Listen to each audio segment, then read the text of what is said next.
I'm starting out from San Francisco, a city that's long attracted fortune seekers from across the world. I'm heading east to discover what brought them here in the first place.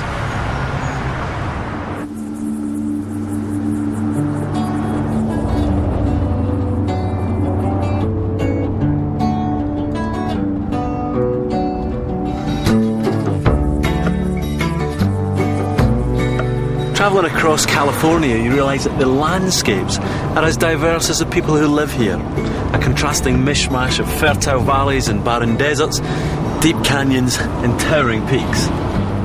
My first stop is up in the Sierra Nevada foothills, the starting point for modern California. It was on this ordinary river in 1848 that a carpenter by the name of James Marshall made a chance discovery that would transform California forever. In fact, I'm underselling it. It would transform the history of the world forever. Marshall was one of the first few white settlers in the area, and he was here to make a living out of lumber. He'd been trying to stop timber from blocking the flow of water passing through the sawmill, and his solution was to blast a deeper channel with explosives.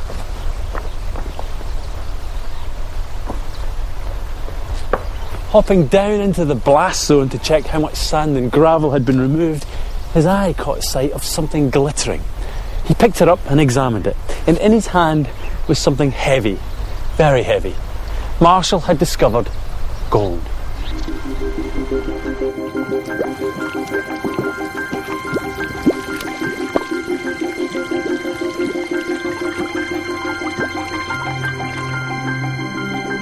Just here, near the town of Bridgeport, there's a whole string of hot springs, and they help explain why gold was found here in the first place.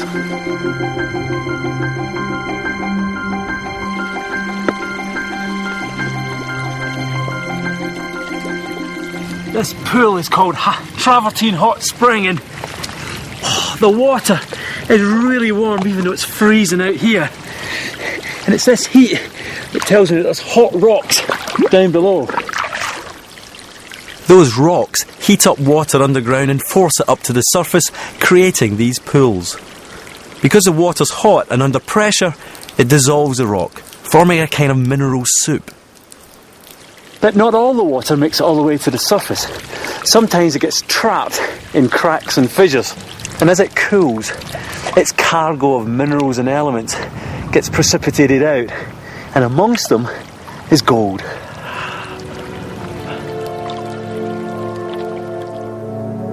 The gold in Sierra Nevada has been exposed by weathering, making it relatively easy to find.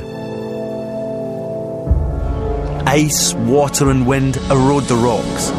Over time, they're crumbled into fragments and get washed down the mountains to form the beds of streams and rivers. And some of that crunched up rock contained fragments of gold, which ended up in the hands of the likes of James Marshall. Here in the Sierra Nevada in the 1850s, the gold was just lying in the stream beds waiting to be picked up. The easiest way to find it was to sift the sediments with a pan. Ed and Norm Allen are brothers who've spent countless hours working this river. Okay, Ed, what do I do here? Well, first you got to get some dirt in your pan. You're going to get in as deep as you can and pull up a load of material. Okay. What I'm going to do is I'm going to start shaking this pan back and forth pretty violently. And what that's doing is it's getting the gold down in this crevice at the bottom of the pan here. The reason that occurs is the gold weighs so much more than the rock that it's in. So it sinks down. That's correct. So I can start washing this other material out of the pan. This is a long process. Yes, it is. 50 pans a day were considered about all a man could do. 50 pans a day. Wow. It was hard work. The temperature in this canyon gets to over 100 degrees in the summertime. It doesn't feel like it today. No. This river's been pretty cleaned out. People pan over where we're panning almost every day.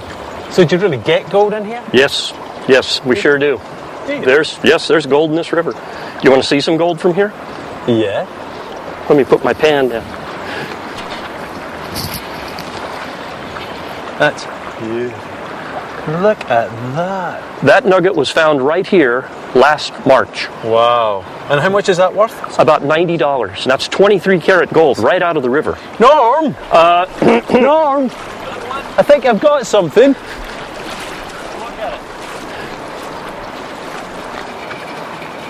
Oh yes, that's very nice. That's very nice. Good. That's at least a clinker. A clinker. A clinker. All right, Hear it's it? a sound. That's a beauty, all right. I'll be having that then. Finest keepers, it says on that sign up there. That's what it says. Thanks, that's great. Sure. My That's pleasure. a nice one too. Yeah. Well, I'm going to keep going actually. I think you've got the fever. Yeah, it's The absolutely. gold fever. I know, it's completely addictive.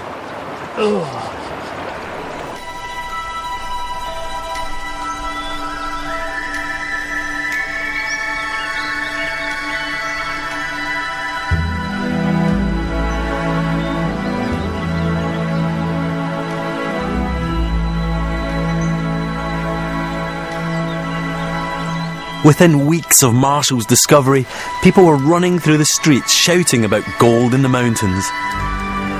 From all around the world, thousands began pouring into what was then the tiny coastal port of San Francisco and working their way by hook or by crook into the mountains.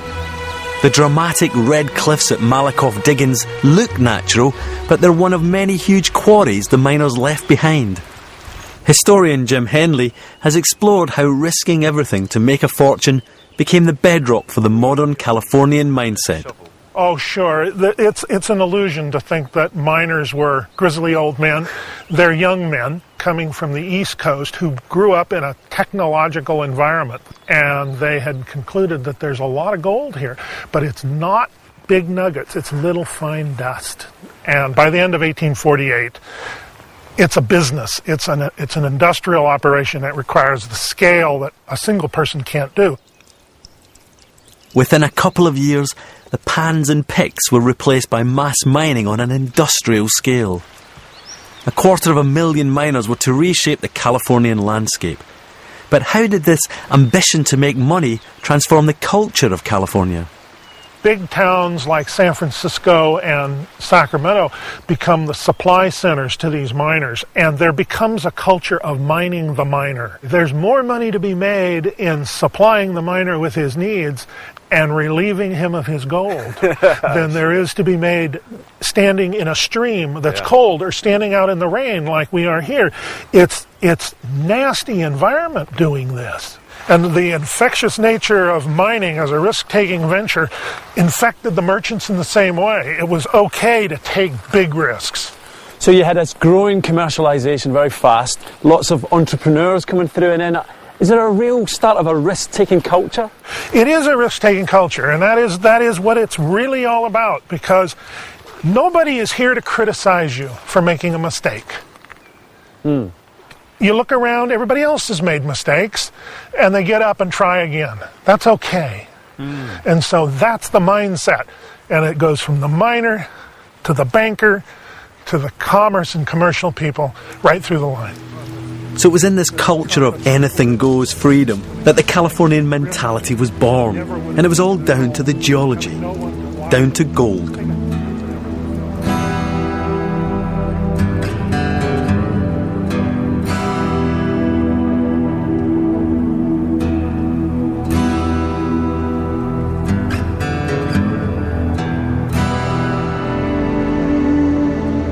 Gold was a geological jackpot that transformed California into a magnet for risk takers. In fact, they took enormous risks just getting to the gold fields in the first place.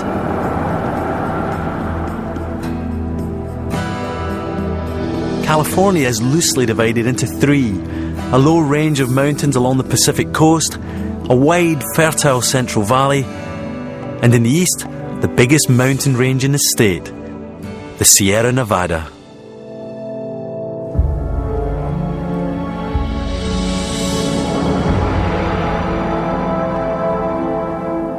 This virtually impenetrable mountain range was a barrier that filtered out all but the most determined of gold seekers. And it's easy to see why. Towering above me is Mount Whitney, At well over 2.5 miles high, it's the tallest peak in the continental United States.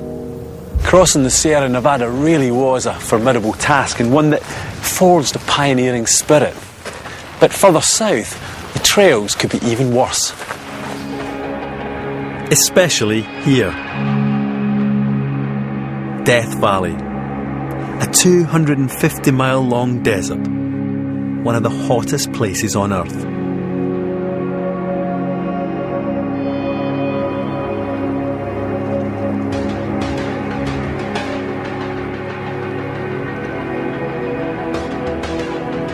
The thousands who flocked westward in 1849 became famously known as the California 49ers. Some of them tried to shorten their route by cutting across Death Valley. For the early pioneers that saw this landscape, which to me is absolutely magnificent, it must have been absolutely terrifying.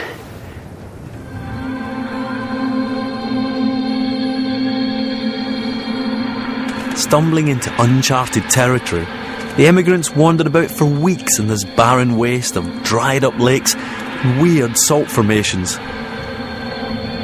Once here, it was virtually impossible to escape.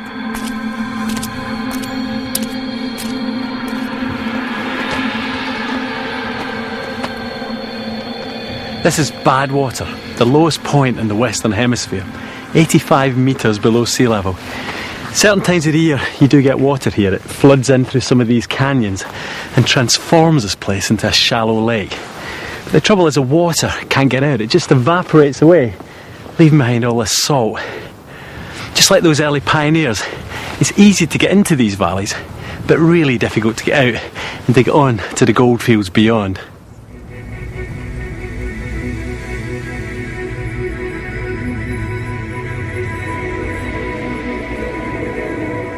Death Valley is so dry because it lies in the rain shadow of the Sierra Nevada mountains. Clouds coming east from the Pacific dump their load of rain as they pass over the cold mountain heights, leaving the air dry and clear here on the other side. The stranded pioneers only just made it across, having killed their oxen for food and burned their wagons to cure the meat. It's legendary adventures like this that became woven into the Californian risk-taking psyche.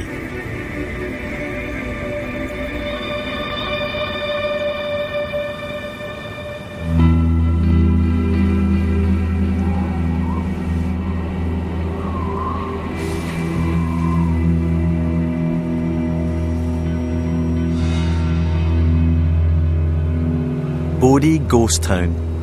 Elevation 2,500 metres. Population 0. This is what greeted many who came to make their fortune. A harsh mining town in the middle of a mountain wilderness. Prospectors the world over were blinded by the slim possibility of making a better life rot from gold. For many though, this was what lay in wait. A tough life in bitter isolation. In the year following Marshall's discovery, 100,000 so-called 49ers poured into California, and towns like these sprung up throughout the state. It was here that these young, ambitious men came to gamble with their futures, and although hopes were high, the odds were stacked against them. You may think James Marshall was a lucky man, but he wasn't. He was just one of many for whom gold would bring nothing but broken dreams. He didn't own the land where he made his discovery, and his sawmill went down a pan as soon as all the able-bodied men were dazzled with the hunt for gold. Although the chances of success were small, miners went to any lengths. Many who came risked everything and ended up with nothing.